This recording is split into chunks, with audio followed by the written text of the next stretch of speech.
Hello all my sewers, crafters, and quilters. Welcome back to my channel.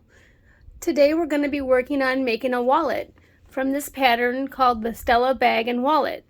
This is created by Jerry Richards from Cool Cat Creations. This pattern is available on her site on Etsy. If you go to www.etsy.com and you type in the search for Cool Cat Creations, spelled like this, and then search for the Stella Bag and Wallet, you will find there that you can order the pattern like this, and you can also order a PDF version that you could print out right away at home. This pattern is awesome, very versatile, and you can totally make it in many different ways with different colored fabrics and however you want to be creative. Jerry also has a page on Facebook. If you want to join the group, the Cool Cat Creations group, a lot of people post comments on there. Jerry posts tips and tricks on there sometimes, and it's a wonderful group to join because everybody shares their projects that they make from her patterns, and it's just a wonderful thing to have. So today I've already cut out the pieces that I need for my wallet. We're going to go ahead and start. The first thing that we need to do is to find our 3 pieces for the shape of our wallet. So we need fabric number 1, fabric number 2, and fabric number 3. So this is my fabric number 1, and then I have my fabric number 2 that I'll be getting out here in just a second. And then I have my fabric number 3. So I'm going to go ahead and I'm going to stitch these together, and then I'm going to press that to my Pellon foam. In the pattern, it's recommended to use the single-sided adhesive foam. So only one side will be, when you iron it on, it's only going to stick to one side.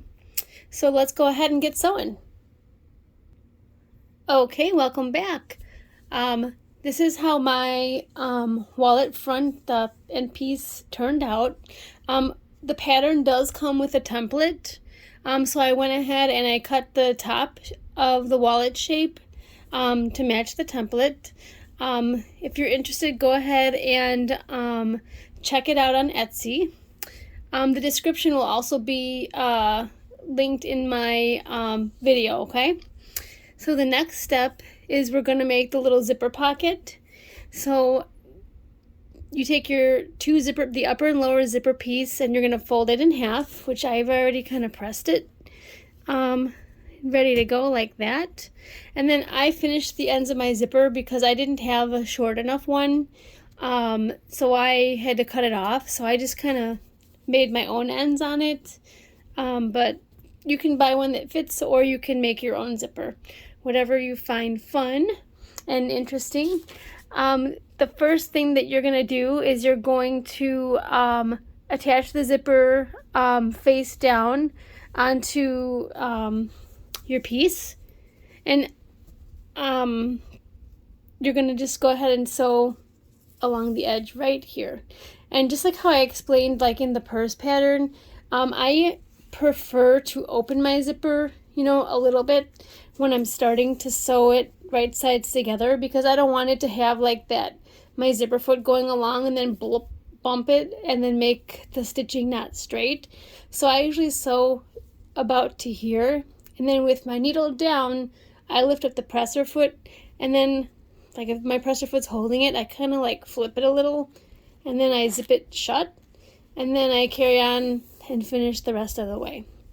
So we're going to go ahead and sew this onto here, and then you're going to press it, and then you're going to go ahead and put the right sides together and sew the other side onto it, and then press it.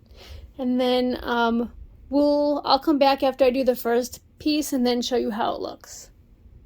Okay, so this is how it looks when the zipper is sewn to the top side of the zipper, this small strip here. I'm gonna go ahead and press it open let me close the zipper to make it a little bit easier here.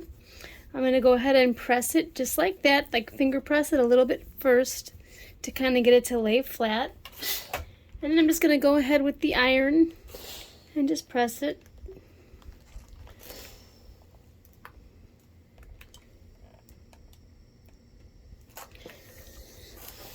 And my zippers are heat resistant, but just be careful with the zipper that you're using to make sure that when you iron over it, that it doesn't melt. Because that wouldn't be good if you just did all that hard work of sewing your zipper in. Okay, so we are all pressed here. Have it laying nice and flat. I'm going to go ahead and top stitch right along the edge here, right next to the zipper. Just using my zipper foot. I feel like it makes a nice decorative stitch that way. So I'll be back in a minute. Okay, so this is all top stitched now. I'm going to go ahead and sew the other side, the bottom of the zipper pocket to the zipper. So I'm just going to make sure that the raw edges, like the side that's not folded, is the side that's against the zipper, and we're going to do right sides together. So if my zipper is facing up like this, right sides together is going to be just like that. Just like that. And you can look at your fabric, and if you want to see the other side, then you can do it like that. And then that side can be up. So however you want to, use your fabric. If it's a solid, I guess it's much easier to decide, right? Because you don't have to figure anything out. But let's go ahead and sew that, and I'll be right back. Okay, so our bottom of our zipper pocket is on. I already went ahead and pressed it. I'm going to go ahead and top stitch right along here next. And then the next thing is we're going to get out our lining piece and get ready to sew this piece to our lining.